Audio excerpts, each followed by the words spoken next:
All right, we're at 4:30. We all ready? Awesome, excellent. And then, okay, we're showing up. Yeah, this came from PowerPoint's autocomplete thing. I thought it looked cool. So, cybersecurity training from the sofa. Network 3D first-person simulation with artificial intelligence for cybersecurity training and education. That's a mouthful. So first off, who the heck am I? Well, my name's Tyler Thomas. I was born in North Carolina. You can probably hear a little bit of that accent still coming through. I've been up here 5.5 years, but yeah, you always have a little bit of that accent. Bachelor's, master's degree, PhD, University of North Carolina at Charlotte. Published about 11 or so times in different research venues. Dissertation, of course, Christian and family man. Currently a professor at UW Stout. Came up here because finished my PhD and looked for a nice small town environment to raise a family. And my toddler is raising me. All right, so what are we going to go through today in the presentation? Well, first we're going to look at gamification in cybersecurity training and education. We're going to look at what it is, how it's used, why it matters. We'll look at the way training is done right now in cybersecurity, and we'll look at current research on gamification techniques. Then we'll jump into some case studies and then common pitfalls of gamification techniques. And then finally, we'll present my current work, which is a very, very, very prototype-ish prototype of a 3D first-person cybersecurity simulation in a casino, because we're at a casino here. So I thought, we'll go ahead and tailor it to that. And then I'll talk about future work and any questions. Cool. So first off, what is gamification, right? It can be thought of as the application of game design elements and game principles in non-game context. In other words, if you're driving down the road and you get to a traffic light, and all of a sudden, instead of being red or green, it transforms and it has some game you have to play to figure out if you're supposed to go or not. That would be an example of gamification. Be a bad example, a place where it's not very helpful, but that would be an example of that. It's something that's not a game, and then we actually put game elements in there to make it entertaining and hopefully accomplish the goal of whatever it is. Some things we see a lot of: point scoring, competition, rules of play, leaderboards, things like that. It's been shown to engage learners, and one of the reasons for that is because it can trigger emotions related to achievement and competition. When people are engaged and they're actually doing some sort of activity and they succeed at that or appear to succeed at that, it can trigger certain psychological, this worked, right? If they earn badge, if they level up, they see their names on a leaderboard, they have this accomplishment and recognition, and that drives them to engage further. In fact, it's one of the reasons why casinos, make money gambling, right? I would be happy to take $100 for you, let you push one of these buttons, and then, see maybe if you win $10, right? And then maybe you win $10, right? And then, I keep the other 90. The idea here is the gamification is used to enhance the experience. You can also provide instant feedback. You don't have to wait for things to come back, and there's not this big delay between what you did and whether or not it works. So it's pretty cool. All right, so where's the training at right now? Well, it's like an overcooked Thanksgiving turkey. It's not good. It is ineffective. It's largely driven by textbooks, slides, that kind of stuff. The field moves very fast. By the time you can actually take a book from being written to being published, chances are it's no longer relevant. Chances are the field has already moved on, right? So it doesn't do very good for keeping up with things, and it's always very theoretical. It's always, well, in this possible scenario, we might look at this or that, and it's not click here, fix this, break that.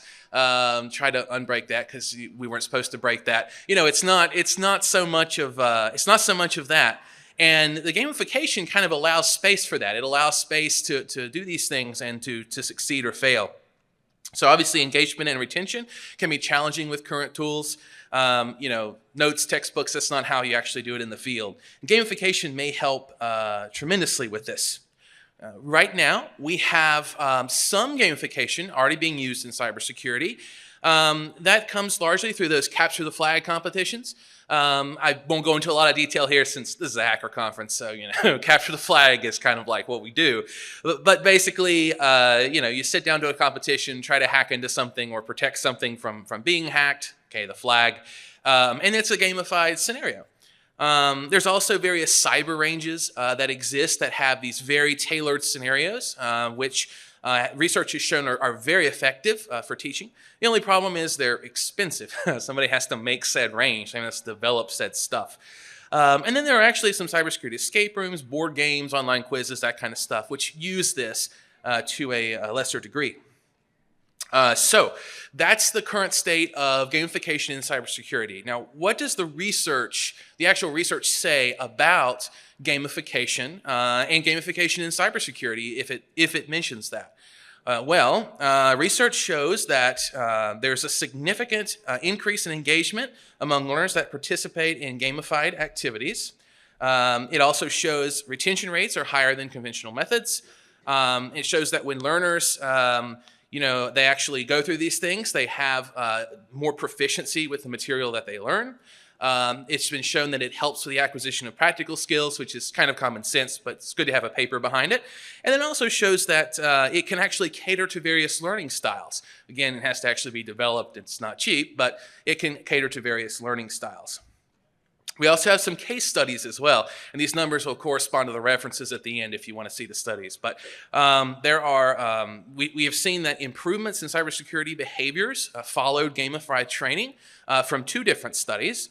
We've also seen that cyber range platforms and simulation-based training can enhance cybersecurity proficiency, and that substantial engagement levels and learning outcomes for gamified learning in general, not just security focused, but in general, are noticeable when gamification is used. So what kind of pitfalls do we see? One thing that comes up a lot is one size fits all. This idea that we're going to make this one game and this one gamified thing, and it's going to work for the people that are working as administrative assistants and the IT help desk and the IT admin and the CEO, and this is going to work for everybody. That's not necessarily the case. Every company is different. Every employee's job is different, and it may not work for that. Another thing is overemphasis on competition. So competition, if you win, is awesome. If you lose, it's not so awesome. That's the problem, especially if you're approaching something that is kind of unfamiliar to you, which you would be in a gamified cybersecurity scenario, or at least that's the idea. Maybe you have a lot of experience when you're jumping into it, but that's the idea. Is there's going to be some. Do I really want to risk losing? Playing this thing. And if there's too much competition emphasized, then when those losses happen, especially early on with the engagement of the tool, it may cause participants to just back out and say, I don't want to, this is dumb. I don't want to mess with this, because losing is not fun. Winning is fun. So how do you do that? Well, you rig the game. You rig the game so that they win most of the time. Or at least it's easy to win early on, and perhaps it gets more challenging as they go through. And this helps tremendously because it gives them that boost, that encouragement that, hey, I'm winning. This is great. And then if they take a loss later on, well, they're already interested. Another thing is to neglect quality content. The content has to be reflective of actual cybersecurity. Otherwise, what's the point in the gamification?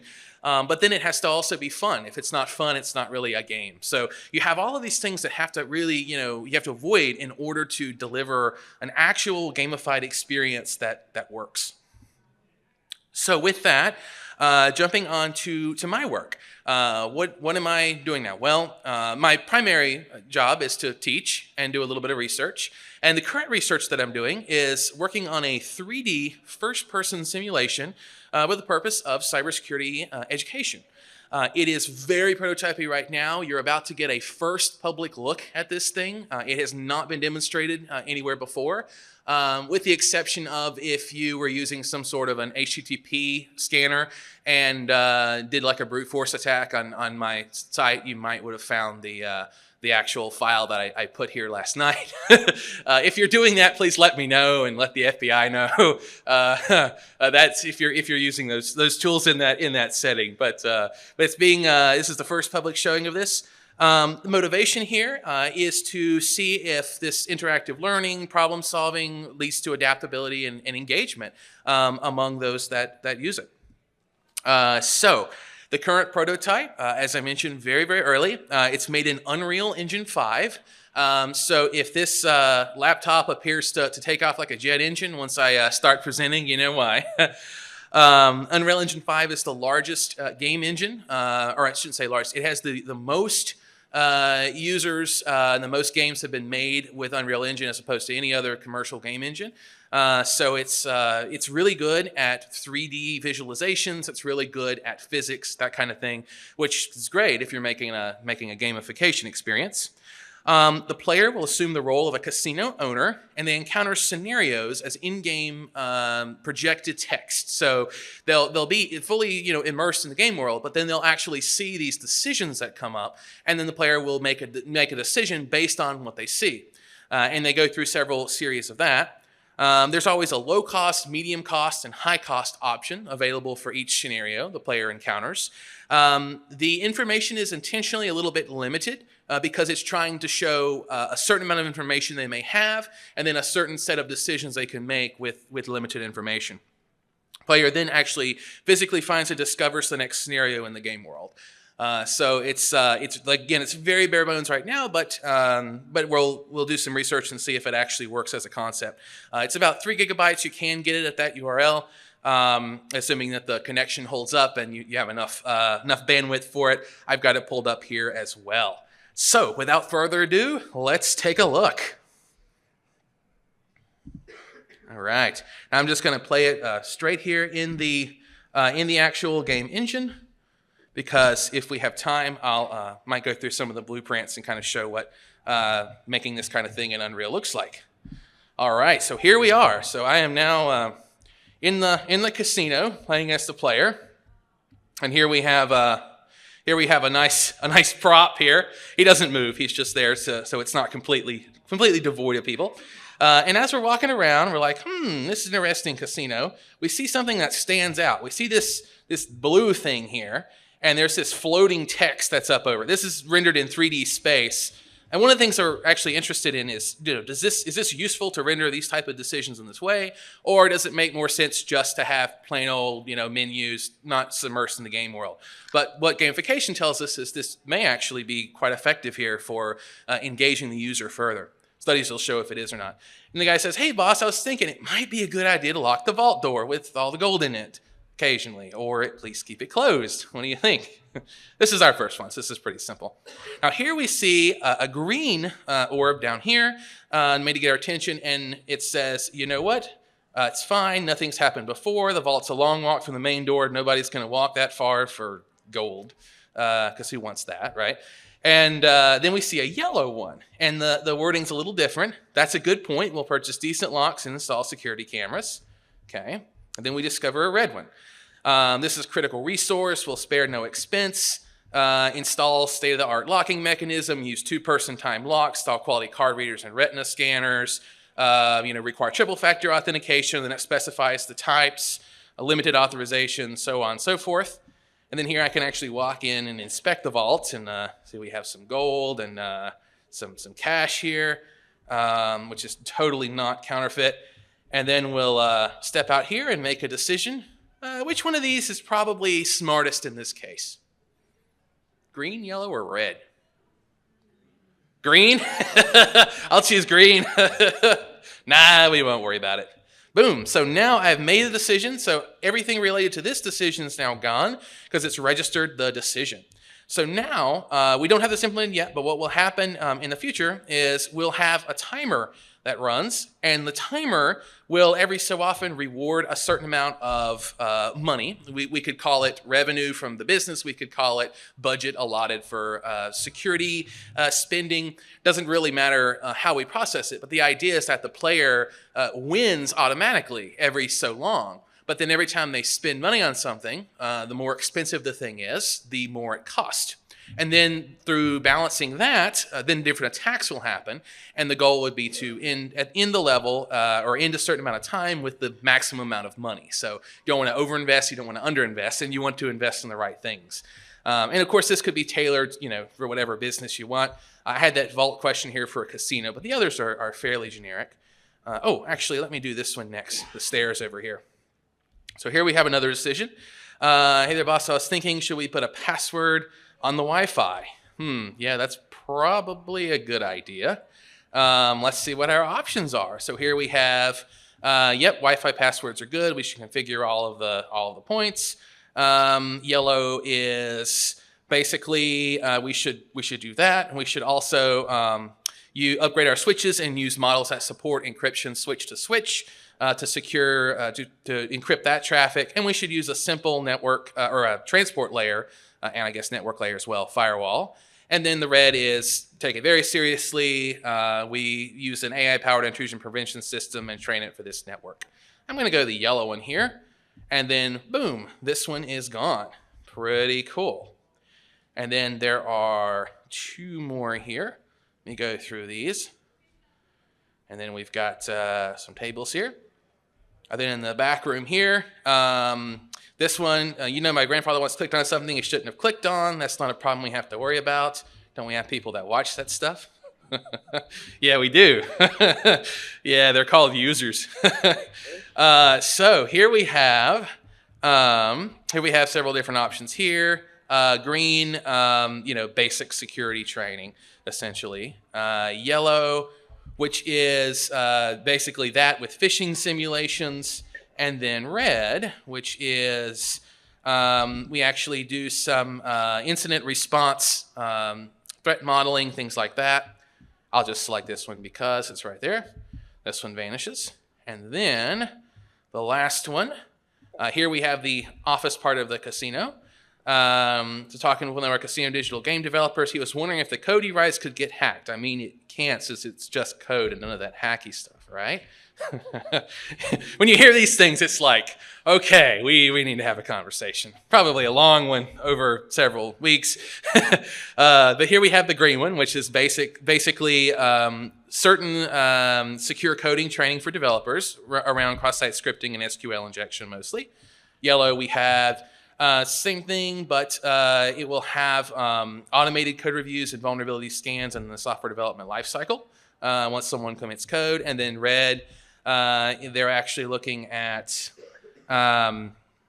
let's see, they actually will do threat modeling and will look more at the architecture and perform dynamic analysis and penetration testing with external experts every time they add to the code base. So I'll add that there. And here we go. So this is essentially the model in its current form. We make the decisions. This goes to a backend, and what we're going to do next with this is make it so that the money trickles in every so often, and then certain decisions occur, and then the player wins or loses based on decisions they've made and the kinds of threats that actually crop up. Cool. All right, so what that is, or future work, here we go, from current slide. Give revenue every few minutes, subtract cost of controls, implement AI attacks, and then whether or not they succeed or fail will be based on player choice, threat agent, type of attack, controls in place, and combat chance, or what's the likelihood that there's a period in this command and they didn't catch it, or it just so happened that this control caught it even though it probably wouldn't normally do that, that kind of thing. And so even if you really have an idea of how these defenses should be structured, you still could end up with a dynamic gameplay because just like in the real world, you don't really know how things are going to go. Research questions, looking to answer with this. What are users' perceptions for 3D games for cybersecurity education? Are they annoying or are they useful, right? Or do they really help? And are they different for different roles? Like, a general employee versus, someone who works in IT. How should they be different? And, should we skip certain phases or add additional phases and things like that? How does it affect their knowledge acquisition and retention? Do they learn more and do they remember it more? The existing research says they will. Is that really true if we were to focus just on cybersecurity? And then does the reward actually provide an enhancement to the users, or is it a distraction? Or they just want to get rid of it and focus on the actual material itself? And then what types of security topics work best this way? It's a big field. You got access control, you got network security, application security, you got endpoint security, you've got edge security. I mean, it depends on how you want to phrase it, but you've got, many, many, many subfields here. Which particular topics does it really excel at? And then how can they be customized for various types of businesses, and how can those customizations, do they actually provide significant benefit in terms of that retention? Cool. So in conclusion, we have looked at the role of gamification in cybersecurity. We've looked at what gamification actually is. We've looked at current training practices in cybersecurity and existing gamification techniques. We've looked at what kind of research has been done on gamification in the field and case studies. And then we've looked at some common pitfalls that they've identified. And then finally, we've presented my current work on the 3D first-person cybersecurity simulation and future work going from there and targeted research questions. So thank you so much for listening to me. I really appreciate it. Most people just kind of walk out after I start talking. They're like, I don't want to listen to that guy. But you've been an excellent crowd. You've listened to me the whole time, so I must not have said too many bad jokes. So that's good. Yeah, thank you all so much. Any questions? Yeah. Obviously, you need to do some testing around this. What's your plan for how you test? Are you going to open this up to the general population? Are you going to do a controlled sample? What are your thoughts on how you want to select a sample? Yeah, great question. So I may open it up to the general population just so that others can do studies as well and play with it as well. Like right now, this version is available for download. But the research itself will have to be a closed sample. And the reason is actually regulatory. Anytime a university does research, it falls underneath a certain legislation that requires institutional review board approval. And you have to do all this stuff to protect your human subjects, because you're basically using human subjects as kind of like guinea pigs, because they're looking at it, and it's not as relevant in our area as it is in like the physical sciences, but we have to go through that process. So it'll be the official research will be in controlled studies, interviews, that kind of thing, questionnaires they have, groups that don't have the tool that answer questions, and then groups that do have the tool that answer the same questions. That kind of thing's where the research will come from. But there might be continued public versions that get built and pushed out just for people to play with. Quick follow-up on that, too. Yeah. Do you have a specific audience you want to target for a sample? Do you want to focus on cybersecurity professionals? Do you want to have a broad range of knowledge? Right. Yes and yes. So we really want to assess whether or not this works, and then whether or not it can be useful for different professionals. Can we make a version that's tailored to, administrative assistants that focuses heavily on phishing? Can we make a version that's tailored to, CISOs that focuses more on the monetary decisions, kind of like what we saw, in the demo? Can we have technical versions where you go up to a server and you click a button or something, and then you actually take the server apart and configure the hardware or something like that? Would that be useful for people that are in that role as well? And that's really going to be determined based on budget. Right now, we would probably be looking at broad, high-level type stuff, and whether or not that seems to enhance learning, general security posturing. But the plan is to make more customized individual modules down the road. Excellent. Yeah.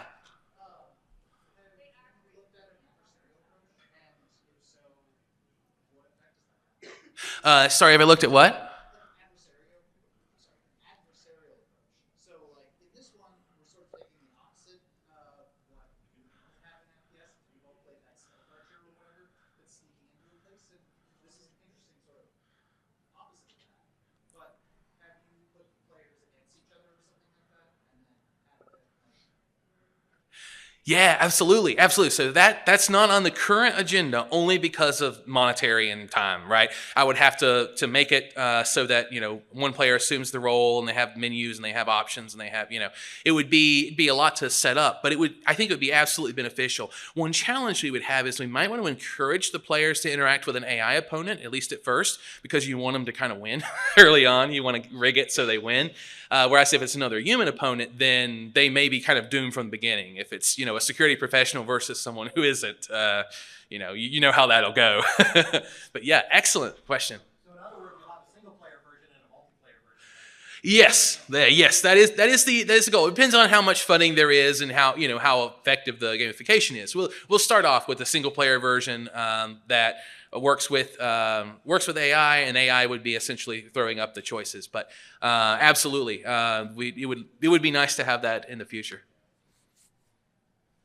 Cool. Yeah. Have you thought about putting in like instant response tabletop simulations into the game? That could be interesting. Yeah, that's certainly something we could look at. Haven't done anything like that yet, but certainly could. All right. Well, thank you so much. I really appreciate giving your time here.